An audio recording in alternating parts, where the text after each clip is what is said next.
GWMC council meeting Congress agenda తప్ప ఏమీ లేదన్నారు ఎమ్మెల్సీ పోచంపల్లి శ్రీనివాస్ రెడ్డి.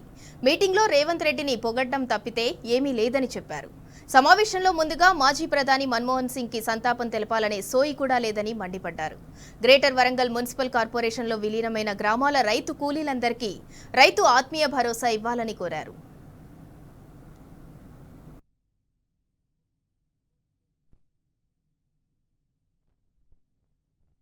మేయర్ గారి ఆధ్వర్యంలో వారి యొక్క ఎజెండాను మాత్రమే చదువుకొని ఆ ఎజెండాలో ఏమీ లేదు.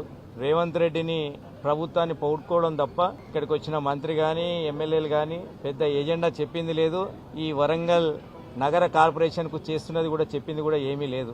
కానీ గొప్పోళ్ళు ఏంటంటే వాళ్ళు వాళ్ళ ప్రధాని మన్మోహన్ సింగ్ గారు యొక్క సంతాపం చెప్పడం కూడా మర్చిపోయి రేవంత్ రెడ్డి ప్రభుత్వం గురించి పొగుడుకున్నారు తప్ప ఎజెండా మొత్తం అయిపోయినాక అప్పుడు గుర్తుకొచ్చి అప్పుడు సంతాపము ప్రకటన చేయడం జరిగింది.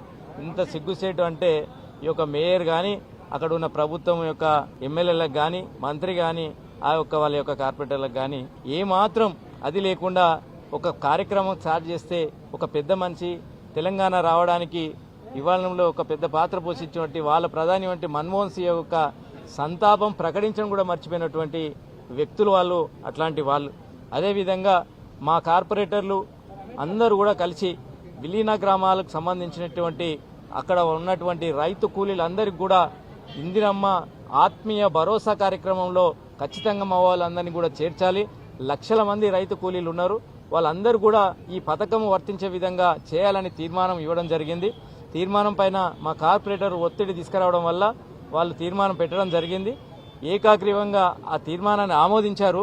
కానీ మంత్రి గారు లేచి ఇది మా ప్రభుత్వం డెసిషన్ తీసుకోవాలి, మా పరిధిలో లేదు, ఒకవేళ మేము రావాలని కోరుకుంటున్నాం కానీ వస్తుందనే నమ్మకం అయితే నాకు లేదు అన్నది. కాబట్టి దానిపైన మేము తీవ్రంగా ఖండించినాం.